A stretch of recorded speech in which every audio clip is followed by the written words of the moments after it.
I should take that as a compliment. I remember my first beer. That one's yours. Actually, I turned the refrigerator down low, so it's like really cold. Oh, so it does that? Yeah, I set you up for failure. Yes, you did. Don't mind our pile of recyclables in the back. It is so dang hard to recycle around here. It's ridiculous. Our recycling center is only open one day a week, unless they're not open that day. So we had like full bins of recycling that I took, and they weren't open. And so now we have to go a whole nother week. It's hilarious. Not. Hey. Hey.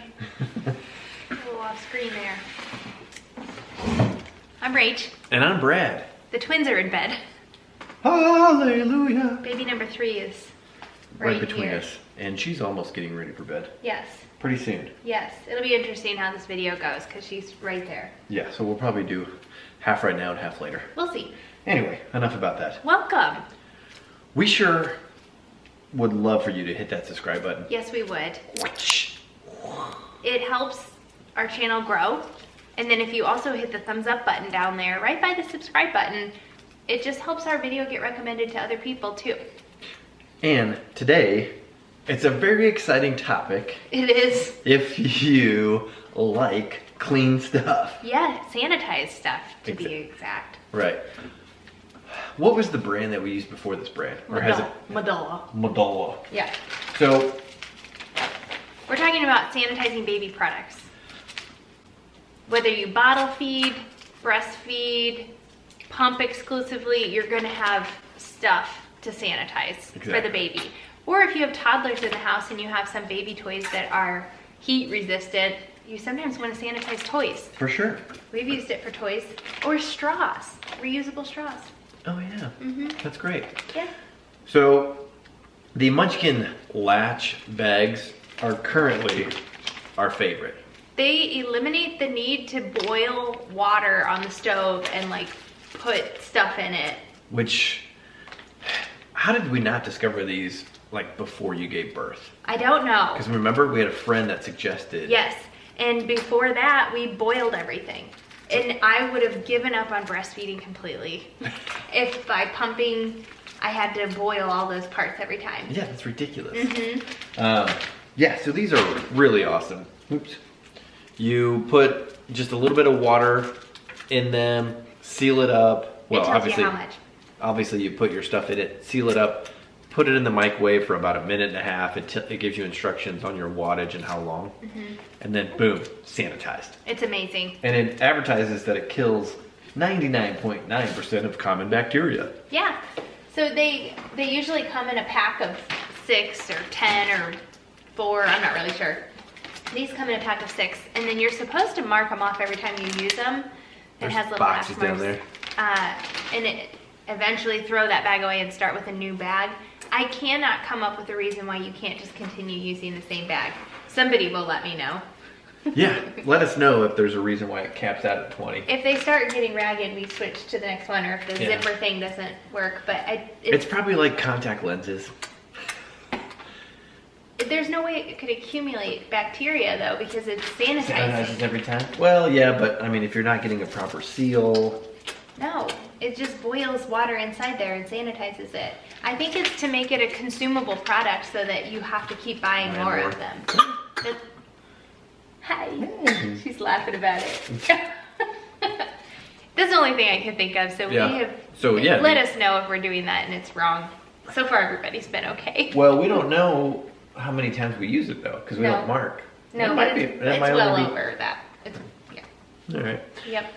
So moving on. Yeah. That was incredibly boring. So now to something a lot more. Wow. Now to something a lot more exciting. Yes. Do you have a question? Oh boy. I thought of one yesterday and then totally forgot it. What's your current favorite song? Mine's Dear Winter by AJB or ABJ. I really like SOB, but didn't I talk about that in the last one? Yes. Probably Gold by Penny and Sparrow. Yeah. It's another Penny and Sparrow song. If you guys are unfamiliar with our story, our daughter Eloise is named after a Penny and Sparrow song. They're a really great band. It's just two guys that sing acoustic guitar, and they have several albums, and one of them has a song called Gold, which is a hidden gem, I feel like, in one of their albums. I actually didn't really notice it until our nanny Carrie said that was one of her favorite songs by Penny and Sparrow. Hope you like your name. AJR. AJR. Yeah. Great song. It is a great song. Speaking of Penny and Sparrow, this either Saturday or Sunday coming up, we are doing our nursery reveal. And I purchased the rights to a Penny and Sparrow song. So look forward to that. Yeah, it's on our regular vlogging channel.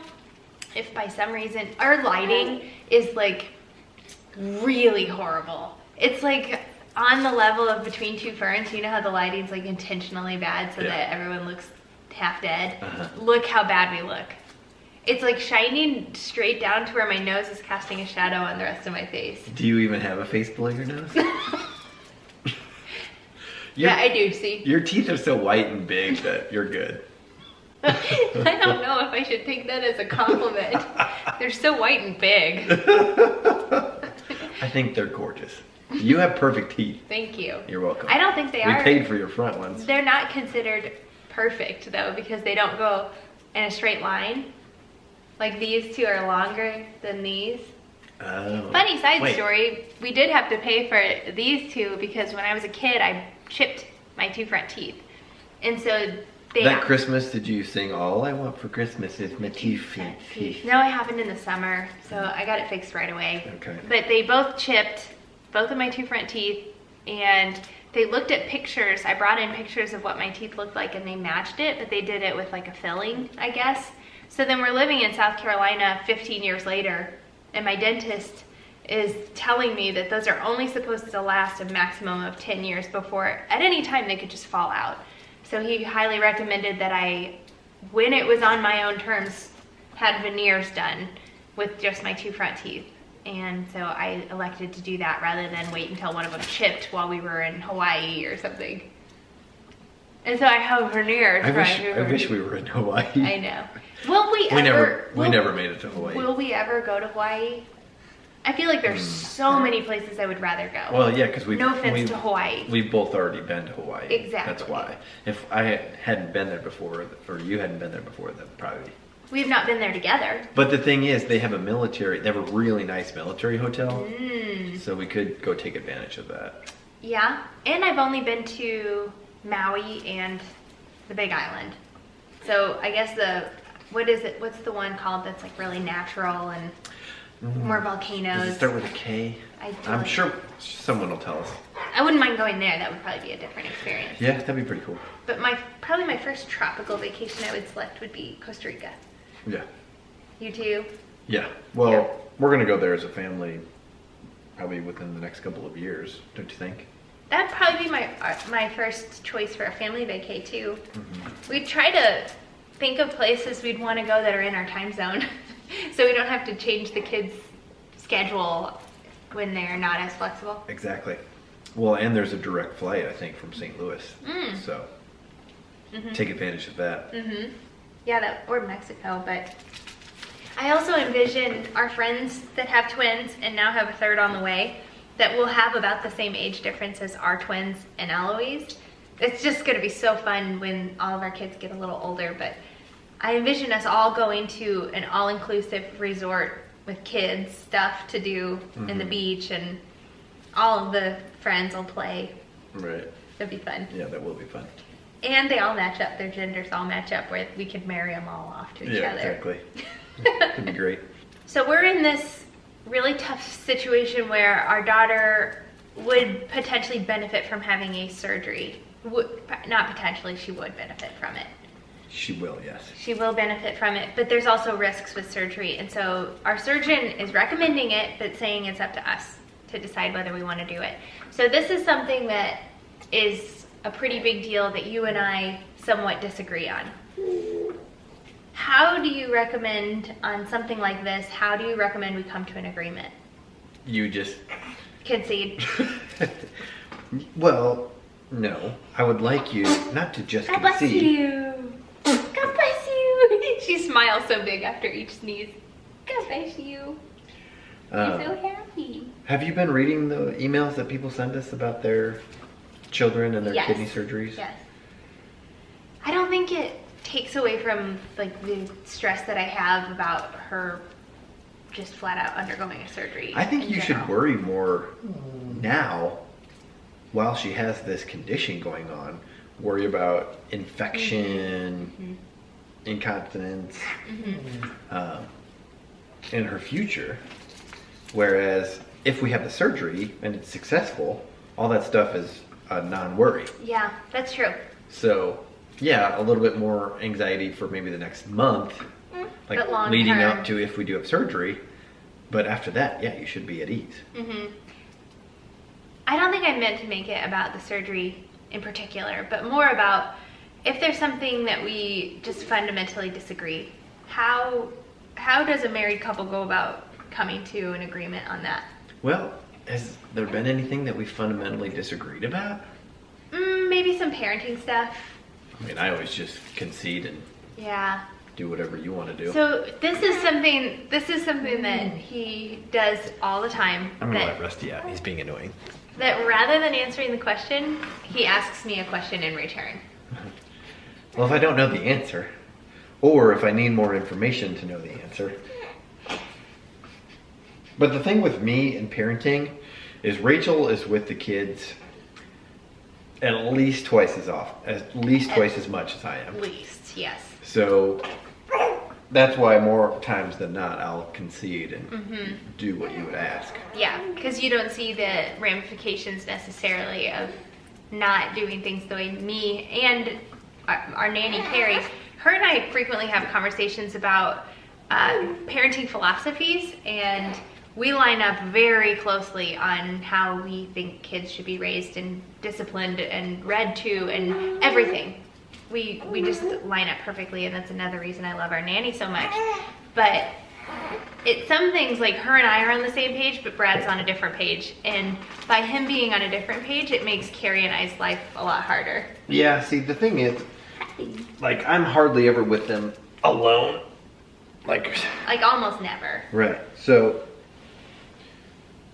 Yeah, some of the things that we implement with the kids and their discipline makes it easier for us. Some of it's directly related to like how our lives are when we're with all three of them alone.